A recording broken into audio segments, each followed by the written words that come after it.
మరేంటి సార్ జగన్మోహన్ రెడ్డి గారు శంకుస్థాపన చేశారంట 2023లో. మరి అప్పుడు ఈ అదానీ దాన్ని ఎక్స్టెండ్ చేశారట. అదానీ యాక్చువల్గా ముందుండాల్సిన నుండి వెనక్కి నెట్టేశారంట. మరి అదానీ ఏమన్నా మాయికడా? అదానీ ఎవరికన్నా కానివాడా? సాక్షాత్తు మోదీ కావాల్సినటువంటి వ్యక్తి. కాబట్టి గూగుల్ కోసం అదానీని వెనక్కి నెట్టేస్తాడని మరి జగన్మోహన్ రెడ్డి గారు నమ్మితే మరి ప్రజలు ఎలా నమ్ముతారు అనుకుంటున్నారు తెలియదు. రెండోది, ఏ విషయంలో కూడా అంత తొందరగా నిజాలు మాట్లాడే వ్యక్తి అయితే కాదు. మీరు ఇంట్రడక్షన్ లో చెప్పినట్లుగా 2019 ఫిబ్రవరి 14వ తారీఖున భోగాపురం ఎయిర్పోర్ట్ కి ప్లస్ ఈ అదానీ డేటా సెంటర్ కి రెండింటికి కలిపి శంకుస్థాపన ఒకే రోజు చేసింది అప్పటి ముఖ్యమంత్రి నారా చంద్రబాబు నాయుడు గారు.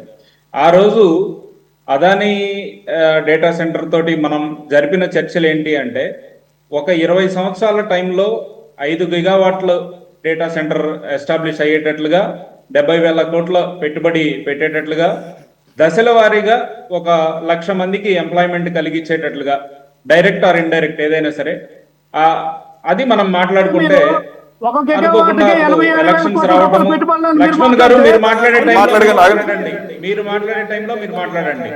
ఒక డిబేట్ డెకోరం ఉంటుంది, అది ఫాలో అవ్వండి. ఇప్పుడు 1,00,000 మందికి దశల వారీగా ఎంప్లాయ్మెంట్ కలిగించాలి అని 20,000 కోట్లు పెట్టుబడులను ఎక్కడ దొరికిపోయారు సార్? అబద్ధం ఆడుతున్నారని. అదే మీరు చెప్పేటప్పుడు మీరు చెప్పండి, ఓకేనా? నా దగ్గర ఉన్నది నేను చెప్తాను, నాకు ప్రూఫ్స్ కూడా ఉన్నాయి, అయ్యే చూపిస్తాను నేను కావాలంటే. రికార్డు టైంలో 35 రోజుల్లో మనకి ఈ అప్రూవల్స్ కావచ్చు, ఈ పర్మిషన్స్ అన్ని అప్పట్లో ఇవ్వడం జరిగింది. అనుకోని పరిస్థితుల్లో ఫిబ్రవరి 14 తర్వాత, అంటే ఒక 2 నెలల్లో గవర్నమెంట్ మారటము, వీటన్నిటి తర్వాత ఏంటంటే జగన్మోహన్ రెడ్డి గారు ముఖ్యమంత్రి అవ్వక ముందే Adani data centre, Lulu mall కి సంబంధించి కొన్ని హింట్స్ బయటకి ఇచ్చారు. ఈ రెండింటిని మనం తీసేద్దాం అనుకుంటున్నాం అని. అది హిందూ పేపర్ లో కూడా వచ్చింది. మీరు ఒకసారి ఆన్లైన్ లో చూసినా కూడా అది ఎక్కడ డిలీట్ అయ్యే అంశం కాదు, అక్కడ మీరు చూడొచ్చు.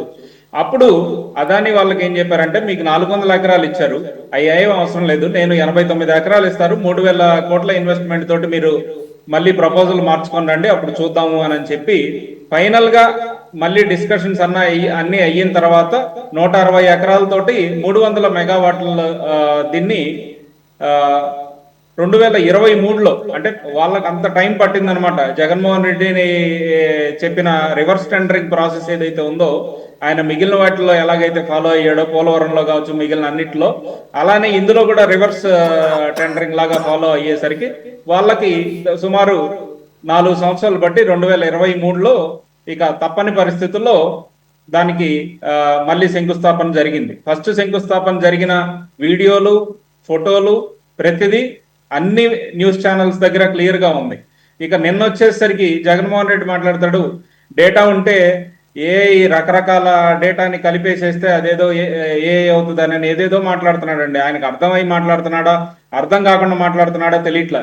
నిన్న ఆయన మాట్లాడిన మాటలకి వాళ్ళ క్యాడర్లో కావచ్చు, వాళ్ళ నాయకుల్లో కావచ్చు, ఇన్ని రోజులు ఏదైతే ప్రాపగండా చేశారో, ఎనర్జీ ఎక్కువ కన్జ్యూమ్ అవుతుంది, పవర్ ఎక్కువ కన్జ్యూమ్ అవుతుంది, వాటర్ ఎక్కువ అవుతాయి, ఈ విశాఖలో అంధకారం వచ్చేస్తుంది, జాబ్స్ ఉండవు, అదొక గోడౌన్ అని చెప్పి నిన్నటి వరకు ప్రచారం చేసి, నిన్న వచ్చేసరికి మేము దీన్ని బాగా ఆహ్వానిస్తున్నాం, ఇక్కడ వచ్చేసరికి ఒక ఎకో సిస్టమ్ డెవలప్ అవుతుంది, అది ఇది అని చెప్పి ఒక వింత వాదం తీసుకొని వచ్చి ఫైనల్ గా ఒక కాన్సెప్ట్ చెప్పాడు. ఇది ఒక సెంట్రల్ గవర్నమెంట్ 10 బిలియన్ల deal, Adani YSR government, Jagan, Singapore cable అని ఏదేదో చెప్పుకుంటా వచ్చాడు. ఇవన్నీ నేను ఒకటే చెప్తున్నాను, గూగుల్ డేటా సెంటర్ అని గూగుల్ వాళ్ళు ప్రతిష్టాత్మకంగా $15 బిలియన్ ఇన్వెస్ట్ చేసి ఆంధ్రప్రదేశ్కి వచ్చి వాళ్ళు పెడుతుంటే, ఈయన వింతగా అదానీ డేటా సెంటర్ అని అంటాడండి. ఇప్పుడు అదానీ వాళ్ళు, ఎయిర్టెల్ వాళ్ళు, భారతీయ ఎయిర్టెల్ వాళ్ళు ఇద్దరు కలిసి కొలాబరేషన్ గా చేస్తున్నారు. ఎందుకు చేస్తున్నారు అని అంటే, ఇన్ఫ్రాస్ట్రక్చర్ డెవలప్మెంట్ చేయడానికి గూగుల్ డేటా సెంటర్ గాను ఆ ఇన్ఫ్రాస్ట్రక్చర్ కాంట్రాక్ట్ అదానీ కంపెనీకి ఇవ్వడం వాస్తవం. దాంతో పాటుగా నెట్వర్కింగ్ అండ్ సిస్టమ్స్ కాంట్రాక్ట్ భారతీయ ఎయిర్టెల్కి ఇవ్వడం, అది కూడా వాస్తవం. ఇందులో ఈ రెండు జరిగింది. సబ్ కాంట్రాక్ట్ తీసుకున్నంత మాత్రాన ఆ డేటా సెంటర్ అదానిది ఎలా అవుతుందో నాకు అర్థం కావట్లేదు ఇప్పటి వరకు. గత వారం రోజుల నుంచి వీళ్ళు కావచ్చు, వీళ్ళ మీడియా కావచ్చు, ఊదరగొడుతున్న విషయాలు చూస్తే సబ్ కాంట్రాక్ట్ తీసుకున్నట్టు పేరు మీద డేటా సెంటర్ ఎలా వస్తుంది? అలాంటప్పుడు అక్కడ గూగుల్ డేటా సెంటర్ బదులు అదాని డేటా సెంటర్ అనే పేరే వస్తుంది కదండి. ఆ సింపుల్ లాజిక్ మర్చిపోయి ప్రజలందరినీ ఏమార్చడం కోసం వీళ్ళు ఇష్టం వచ్చినట్లుగా అబద్ధాలు, విష ప్రచారాలు ఎట్లా పడితే అట్లా చేస్తున్నారు. సో ఈ అదాని డేటా సెంటర్ కి బీజం ఏదైనా పడింది అంటే అది చంద్రబాబు నాయుడు గారి హయాంలో 2019లోనే పడింది. ఆ తర్వాత జగన్మోహన్ రెడ్డి ఇక తప్పని పరిస్థితుల్లో, అంటే అవుట్ ఆఫ్ ద టాపిక్ వెళ్తున్నాను అనుకోకపోతే, ఈ మధ్యలో అదానికి జగన్ కి కొన్ని కనెక్షన్స్ ఏవైతే ఏర్పడినాయో ఆ సెకీ ఒప్పందాలు కావచ్చు ఇంకోటి, ఆ తర్వాత వాళ్ళు ఒక కామన్ అండర్స్టాండింగ్ వచ్చి సరే ఆ డేటా సెంటర్ ని 22,000 కోట్లతోటి మనం లాంచ్ చేద్దాము, దాంట్లో ఒక 29,000 మందికి ఎంప్లాయ్మెంట్ వచ్చేటట్లుగా ప్లాన్ చేసి చుట్టూ కొన్ని కన్వెన్షన్ సెంటర్స్ అవి ఎస్టాబ్లిష్ చేస్తున్నట్లుగా చెప్పండి అని చెప్పి 2023లో ఆయన మాట్లాడిన పబ్లిక్ మీటింగ్ లో మాట్లాడిన అన్ని కూడా ఆన్ రికార్డ్ ఉన్నాయి.